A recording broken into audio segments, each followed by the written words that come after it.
Hello and welcome to another video from that other retro guy, and today I wanted to do a video on basically what I've watched and what I've played as well. Um,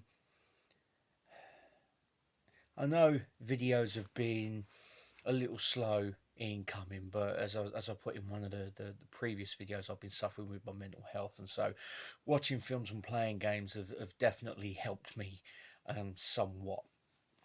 And you know what? I'm going to start off with the games first. I haven't played many, um, but the ones I have played, I've really enjoyed.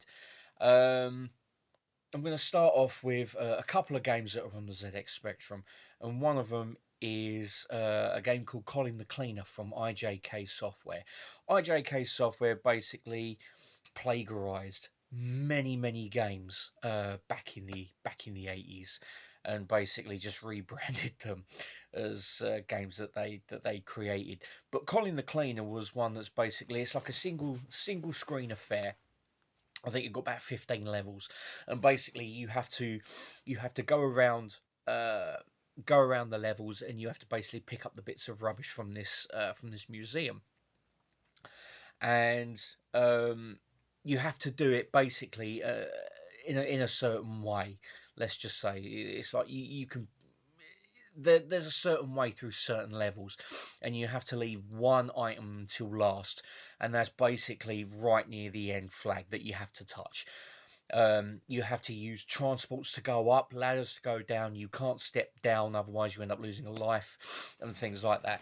It's a lot of fun, really is a lot of fun, and I had a lot of fun revisiting it.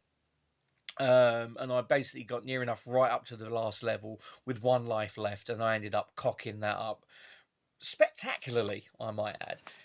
But yeah, I had a lot of fun revisiting it, and yeah, I can't wait to try and go through it again. I have completed the game before, but you know what? It's just a lot of fun just to go back to it.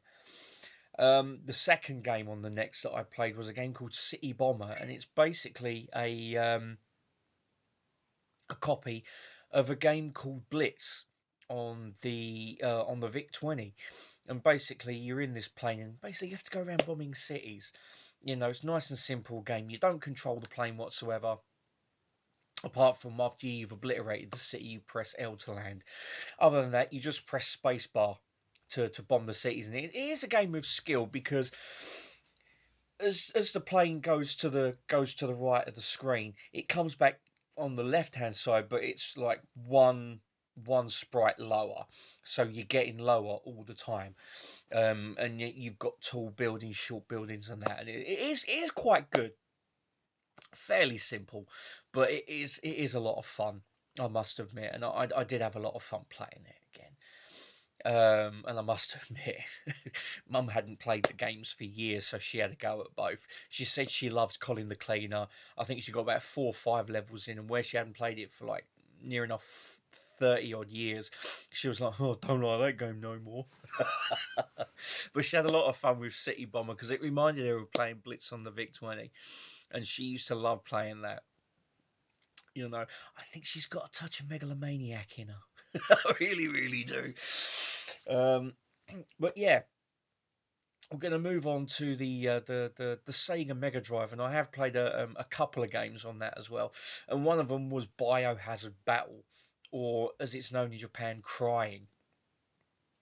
And basically, it's set in the far future when the Earth has basically become uninhabitable, due to like toxic waste and all this, that, and the other, and it's creating mutations. Buildings are crumbling, um, and you're basically in this ship above the Earth. You've got 4 organic spaceships that you can pilot, and you've got these glowing orbs that go around, and you pick up various ones, and they either boost the weapon, like the secondary weapon that you've got, or it changes it over. You've got cannon shot, you've got a spread shot, you've got homing shot, and bubble shot.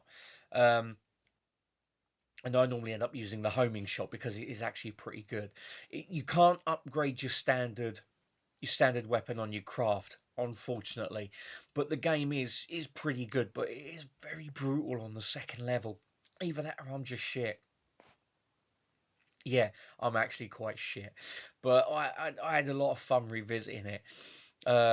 Side-scrolling blaster, as you know from various other videos, I love side-scrolling blasters, so I had again a lot of fun with it. The next one I played was Revenge of Shinobi. I'm utter gash at the game. I really am. Either that or it's frustratingly hard.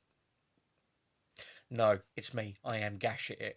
It took me a while to get off the first set of levels. Couldn't do it.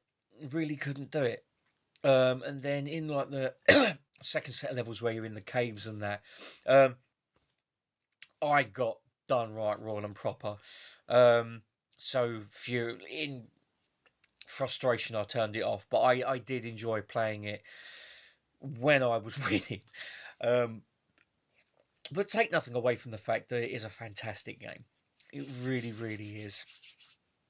And I love it, even though I'm shit at it.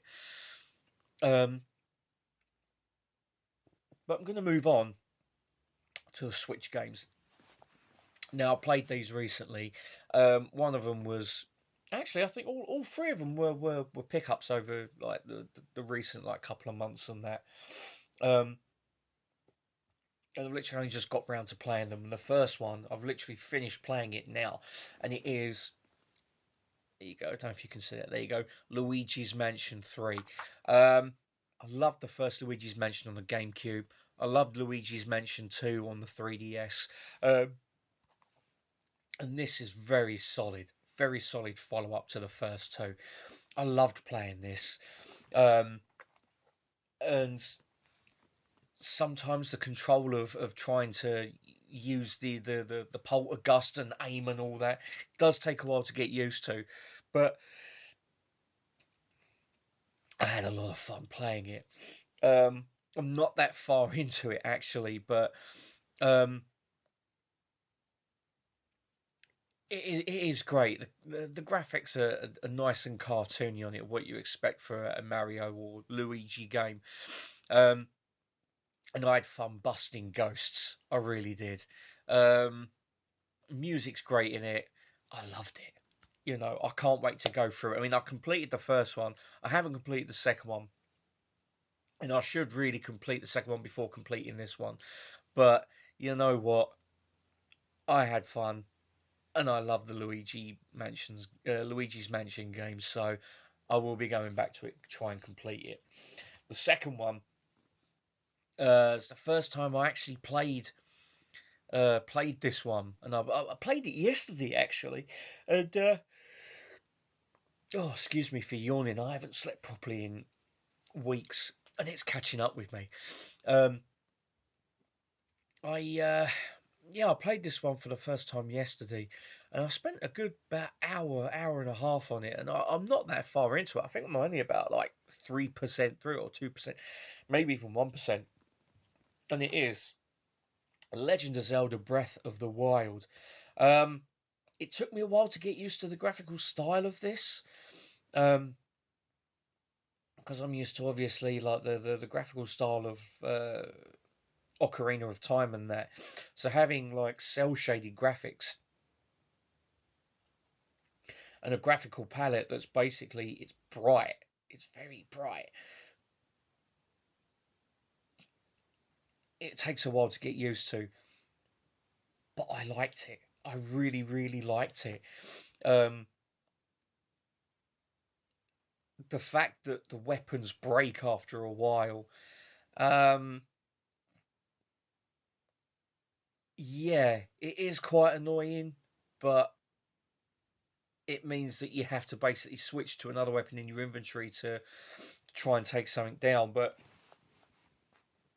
it is good. It is really, really good, and it's a game that I need to invest a lot more time in, and try and play it a bit more. But I really enjoyed it. Really, really enjoyed it. And the last Switch game, and the last of the games actually, um, is a game that I liked on the SNES, I liked on the Wii, I liked on the GameCube, and I loved on the N64. Certain things of it do piss you off a little bit, but that's expected of these games, and it is Mario Kart 8 Deluxe. Now, with these games, all the other racers get blue shells. They get red shells. They get the stars. They get the little lightning bolts that make the other racers shrink down. I've never had that yet. I've had coins. I've had green shells. I've had bananas. Coins, green shells, bananas. Oh, the little bob-ombs. You know, the little walking bombs. I haven't had none of the other ones yet. And I don't know if it's because I was just playing it at 50cc to get into the game again. But yeah, all the other races seem to be able to get blue shells aplenty, red shells aplenty, like the little squids that squirt ink in your view so you can't see. I've had none of them yet. But I wonder if it's the further up the CCs you go, you get those other ones. I don't know. I'm going to have a go at it. But I really enjoy playing this, you know, and doing like different combos of vehicle. You know, you can have motorbikes, you can have free-wheeled cars, you can have like the proper like kart races and stuff like that. But no, it is good. It is very, very good, and I loved it. You know, what can I say? It's Mario Kart. Mario Kart's always a lot of fun and full of frustration, all in one game. What can I say? You know, what can I say? That's it for the games. Now we're going to move on to what I've watched recently. Now the first one is a film I've not seen in a few years actually.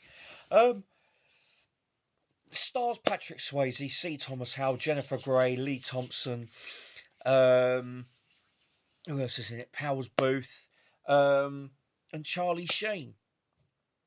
And it's set in an alternate, like, what if 1984, like, what if, like, combined, like, Russian and Cuban, Nicaraguan forces, like, infiltrated and started to try and take over America. And it is Red Dawn, directed by John Milius.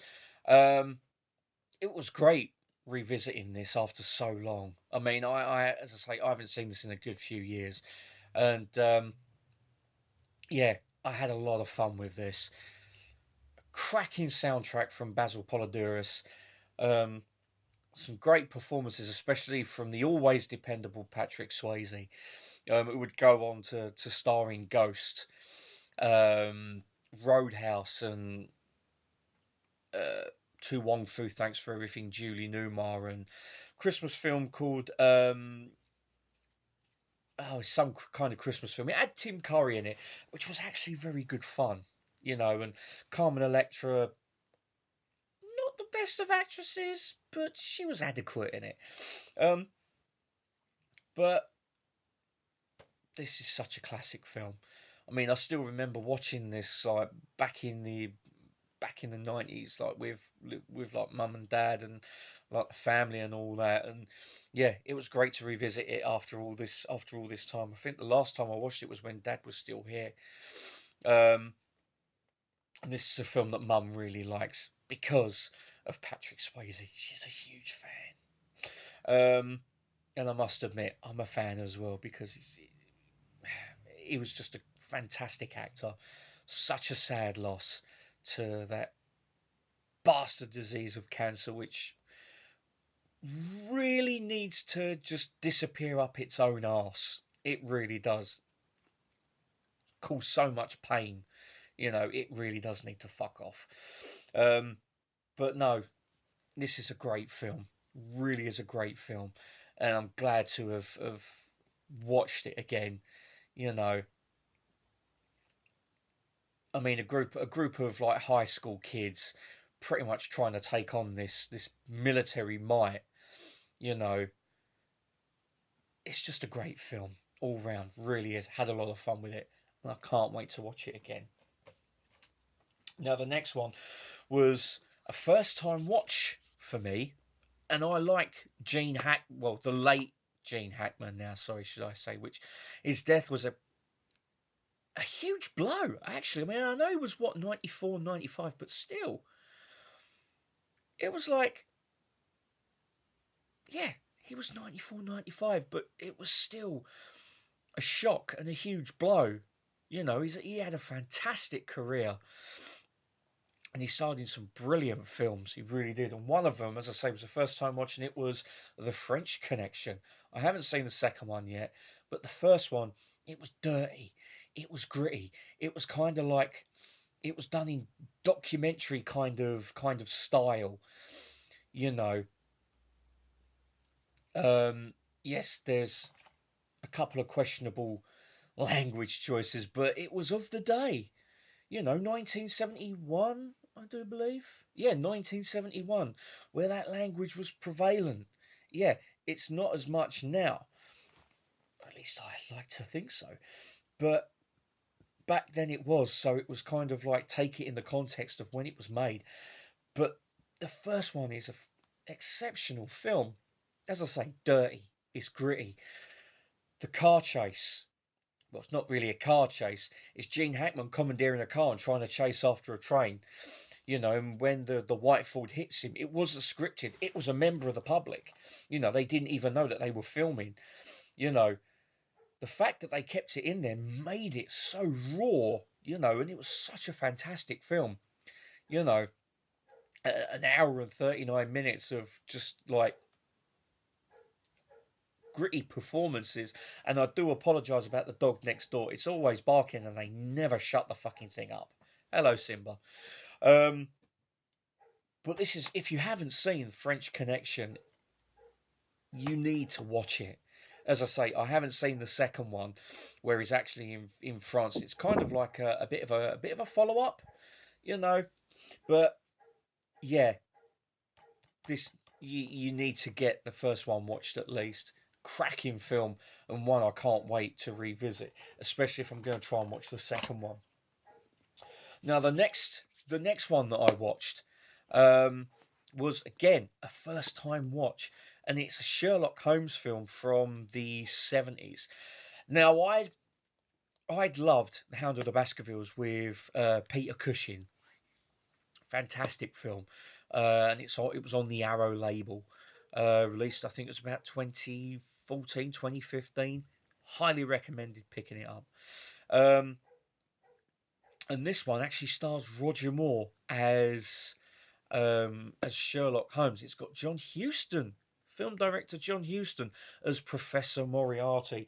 And it is Sherlock Holmes in New York.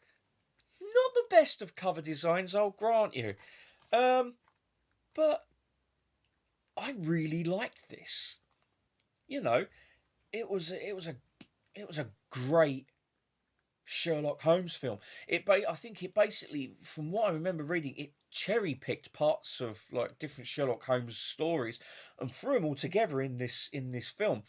It was a made for TV film, but it was what, an hour, again, an hour and 39 minutes, hour and 40 minutes. But it was really good, really good film. And you had Patrick Macnee as Dr. Watson, Charlotte Rampling as a character called Eileen Adler. Sorry, Irene Adler. Sorry, I do apologise. Again, it's a cracking film. Really is highly recommended if you like Sherlock Holmes films, and especially for a TV film. It's very well written, very well directed, and you can't go wrong with Roger Moore. One of the best James Bonds, in my eyes anyway. And he makes an excellent Sherlock Holmes. Highly recommended. Very, very highly recommended. Now, the next one is a Cannon movie. A Cannon movie that I've always loved. Ever since watching it in the late 80s. We bought the VHS in John Menzies in Harlow. Used to be in the Harvey Centre upstairs, and it's now empty, sadly. I still remember going in John Menzies and getting games out of there, and films as well. I still remember buying Rick Dangerous out of there on the Commodore Amiga. But I digress. Yeah, we bought this film literally on a whim, mainly because of the name, and we ended up thoroughly loving it. Me especially. I've still got the VHS, still upstairs in my collection, and it's just a great film all round. Cheesy, but I like Cannon films, and it is Masters of the Universe. Now, Frank Langella chews the scenery in this, and even puts tomato sauce on it while he's doing it. He's having so much fun in this film. It's unreal. He plays an excellent Skeletor, and I mean an excellent Skeletor. Meg Foster is just deliciously evil as Evil Lyn. Dolph Lundgren, yep, you can see it was his second film after Rocky 4.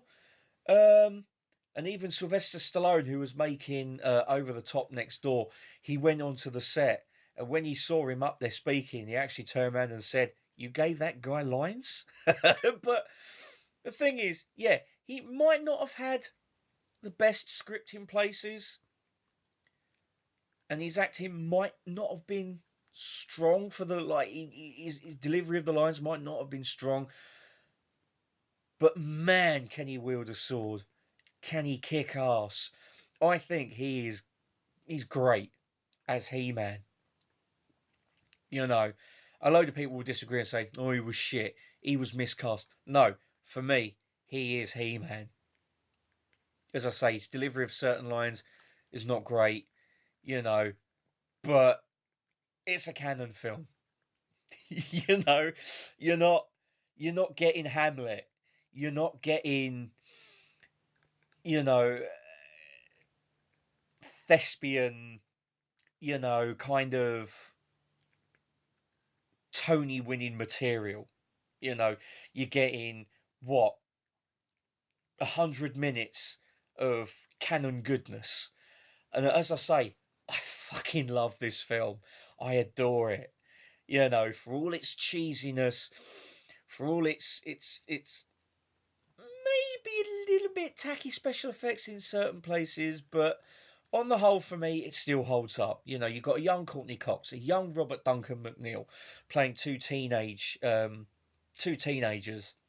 who find this cosmic key that basically has been sent through this vortex from Eternia, and He-Man goes through with Man-at-Arms, who's played by John Cypher, Teela, who's played by Chelsea Field, and they have to basically find it and basically stop Skeletor.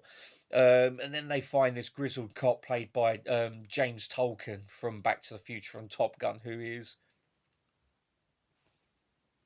brilliant, no matter what he's in. He always gives 150%. Even if it's in crap, he still gives 150%. And he does so in this as well. And he's got a couple of funny lines as well. Like when he comes out of the burning music store with a shotgun, you see some of Skeletor's troopers walk off. He goes, "Freeze, you're all under arrest." They all turn, aim their guns, and he ducks down behind the car. As they shoot it, it blows up. And when you see him, he's all covered in dirt and that, and he goes, "Holy shit, I'm gonna need some backup." It's just hilarious. But I can't stress enough how much I love this film. And it's a film I loved when I was a kid. It's a film I loved growing up. It's a film I love now. And it's a film I love until I'm, 90 years old. I'll still sit there and, go, "Yay, He-Man!" I don't give a fuck. I love this film. It's a classic for me. And it's a film I'll always cherish. And that's Masters of the Universe. The next one is a film that was directed by J.J. Abrams and was executive produced by Steven Spielberg. I think it was made in about 2011. And I watched this film on Blu-ray when it first came out, and I loved it then. And revisiting it recently, it's still a great film, and it is Super 8. Now, this basically for me is the next step up. Well, it's a modern version. Well, modern then in 2011 version of the Goonies, of the films like E.T., where it's basically it's got that feel to it. I mean, the young cast are making this Super 8 film for like a high school project, and they witnessed this or caught up in this massive train crash in their hometown. And basically there's all these weird things happening, like the army start moving in, and like the main young boy, he picks up this small cube, and it all fits in really, really well. And it is just such a great film. I had a lot of fun revisiting this after so long. I mean, I think the last time I watched it was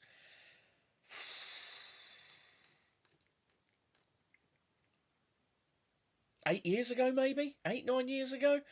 But I loved revisiting this film. I really did, and I just can't wait to watch it again. As I say,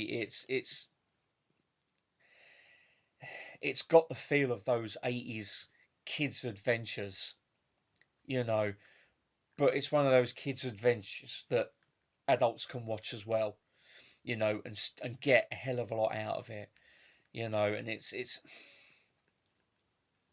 just brilliant.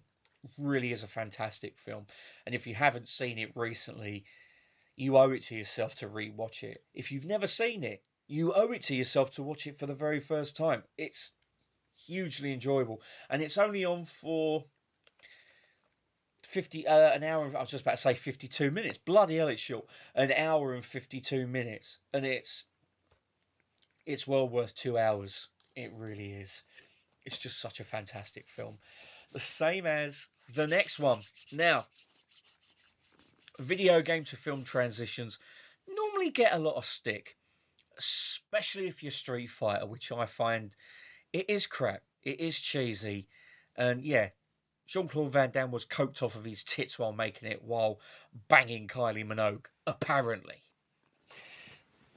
But it was fun because it didn't take itself too seriously, and also because it was Raul Julia's last film, because he was suffering very badly from cancer, and he wanted to do it because his kids were huge fans of the video game, you know. So he done it for the love of his kids, but he looked like he was having a fantastic time. This film is a video game to movie adaptation done correctly, and it is Mortal Kombat. Now, this is a film that so badly needs a 4K restoration. It needs a 4K release with loads of bonus features. I mean, I would love to see a documentary, like a brand new documentary on the film, like a looking back, where you get all the cast members coming back and talking about the film. This is a film that deserves it. This is such a fantastic film. I mean, Robin Shou as Liu Kang, Lyndon Ashby as Johnny Cage, and Bridget Wilson as Sonya Blade. They all do great in this film. And Christopher Lambert he gets some of the funniest lines. Like when he says to him on the boat at the beginning, the fate of billions will depend upon you. And he does his laugh, and then he goes, sorry, and he walks off. It's brilliant, but it's so funny, and I think only Christopher Lambert could pull that off. It's great. It really is. The fights in this are absolutely brilliant. And even Trevor, what's his name? Trevor. Oh, his name's not on there, but he's an Australian dude, and he was in Trevor Goddard. Trevor Goddard. He was in Deep Rising as one of the bad guys. and sadly he's no longer with us. He passed away. I think it was the early 2000s. Um, but he was great in this as Kano. He really was. And you've got I can never pronounce his name properly or remember his name. It's Kari Hiroyuki Tagawa.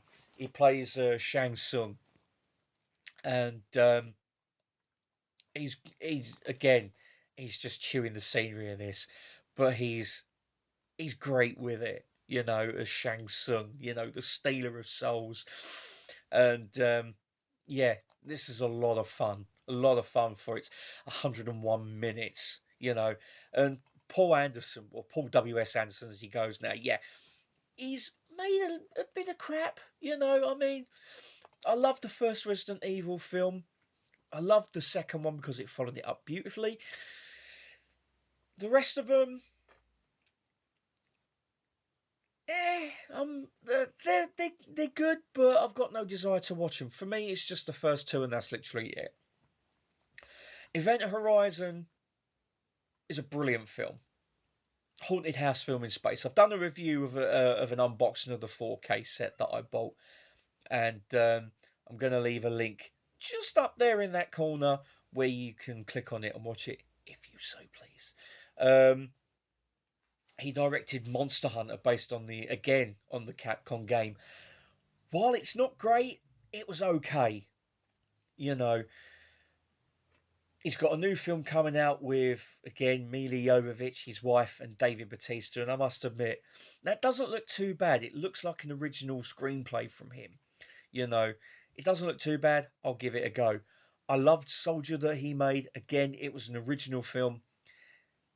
And it's in the same universe as Blade Runner. I loved it. You know, but this, for me, will always stand shoulder to shoulder with Event Horizon as his two best films. Resident Evil comes after it. For me, this is an exceptional expansion of the Mortal Kombat mythos. You know, giving all the characters like proper backstories and stuff like that. I know the first game did, but it basically just takes it in a direction that works. You know, fantastic film, really is, and it so desperately needs a 4K. Now, the next one is one that I mentioned earlier on in looking at Sherlock Holmes in New York, and it is The Hound of the Baskervilles. Now, this has also got Christopher Lee as Sir Henry Baskerville, and he's a good guy. He's a good guy for once, just like in The Devil Rides Out. Pardon me. This is a fantastic film, a Hammer film, and it's a great telling of the Hound of the Baskerville story. Peter Cushing plays Sherlock Holmes brilliantly well. I mean, what else would you expect from Peter Cushing? He was just an exceptional actor. Wherever he turned his hand at, he was a natural. He really was. And will we ever get another one like him? There might be a few contenders out there, but none of them can come close to this legend. Or this legend, Christopher Lee. He was just great no matter what he was in. But this is a fantastic 1959 retelling. 1959, and the special effects still hold up very well, like the paintings and the blood and that on like the cadavers. And yeah, it's great. I mean, the opening 10 minutes, it's quite dark. You know, it's very, very dark. And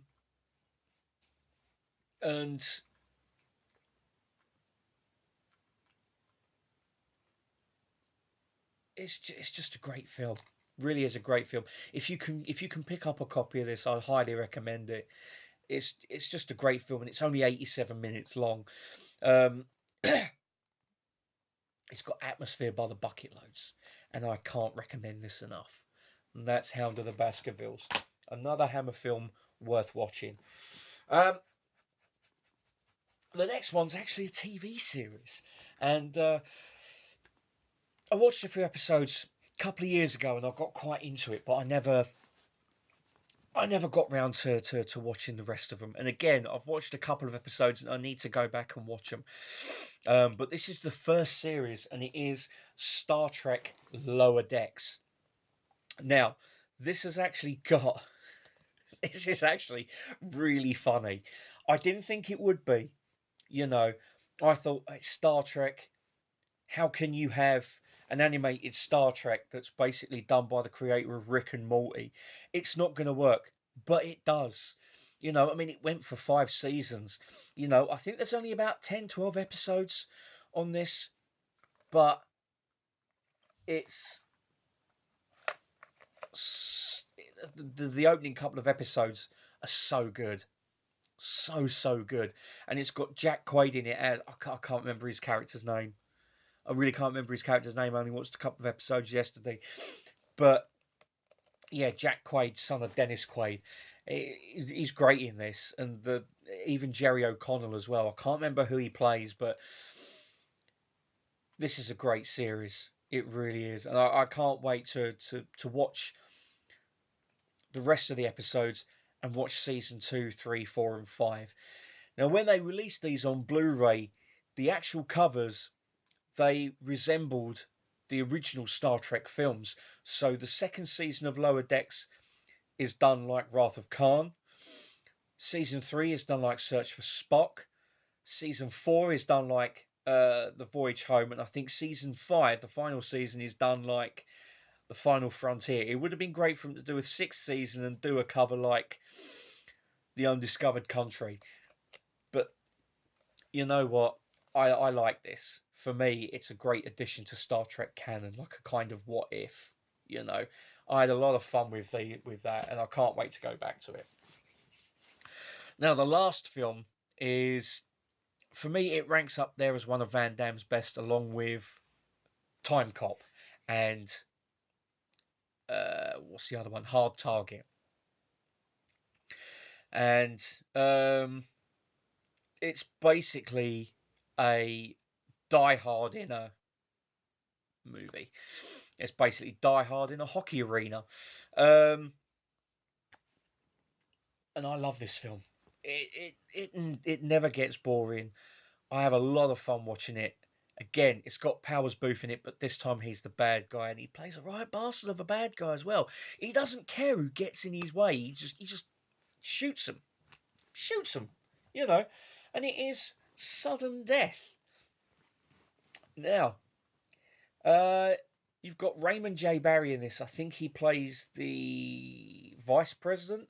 You've got Dorian Harewood as Hallmark, and he was in Full Metal Jacket. And yeah, the music by John Debney in this is really good actually. But no, there's some fantastic action scenes in this. There's like a fight in the locker room, and it's just great. And even when he's doing this kind of invention where he's got a fire extinguisher, some rubber hose in a metal tube, and a rusty nail, and he's defused this C4 thing, and he's and as he turns around, one of the bad guys is behind him. So as he's saying to him about this is the most powerful explosive in the world, and blah blah blah blah blah, and he said, and the bad guy turns around and says, "Time to say goodbye." So as he's reaching behind him, like to do like the fire extinguisher, he does that with his hand because he's got the tube up this arm. He goes, gets the guy right in the neck, and he goes, "Bye bye." And he's like, ah. And there's another fight in the kitchen with one of the bad guys. It's a woman, a bad woman. She's dressed up as the Pittsburgh Penguins mascot, Icy, and he's having a fight with her and all that. And it's like when you watch it, you think, oh, you know, it's just cheap. It's just a cheap fight because of like you've got like the meat slicer still on, you've got the deep fat fry still on. But the thing is, the main chef, like the head chef, didn't get a chance to turn it off because he got shot. Because it was basically the owner's box has been taken over by bad guys, you know, and the head chef Andrew was told that these guys are going to come along and he needs to turn around and say that he knows them, otherwise they're going to kill his wife. So he goes up there with them, and yeah, basically none of the things have been turned off, but it still leads to for me, it's a great fight.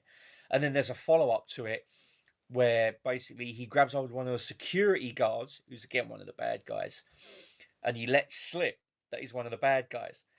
And as they're having this fight, he's trying to figure out like what's going on and all that. So he's torturing the guy with this block of ice, and the guy pulls out a knife and tries to stab him with it. And as he stops him, he's like holding on to this guy's arm, trying to stop him. So he grabs this chicken bone, snaps it, and stabs the guy in the neck. And it's just brutal because it's like you just see him go, and he's going, you know, and all his blood's like pumping out. It's brilliant. But I love this film. It's again, it's an hour and 41 minutes. And it's such a good time. It really is a good time. And I can't recommend this film enough if you haven't seen it. I mean, most people on the planet have probably seen it. But it's so much fun. I love this film. I love Time Cop. I love Hard Target. But for me, I think this wins out on pure entertainment. You know, Hard Target is kind of an investigative action movie, and it comes into its own in like the last third, you know. But this has literally got it going all the way through it, and it's just fantastic. I love this film. You know, it's one of the best Die Hard knockoffs, along with Speed, which is Die Hard on a bus. You know, this is one of the best ones, definitely, and it's well worth an hour and 41 minutes of time. So there you go. That's all I've played and all I've watched over the past month or so, you know. And I'm sorry if I keep looking up. I'm looking at myself trying to, you know, make sure that I don't look like a complete twat. But still, thank you very much for tuning into this, what I watched and what I played. I'll be back again soon with another video when I'm feeling up to it. But until then, look after yourselves and take care of yourselves as well. You know, look after each other. And I'll see you in the next video. So thank you for watching. Really do appreciate it. And I'll see you in the next video. Goodbye for now.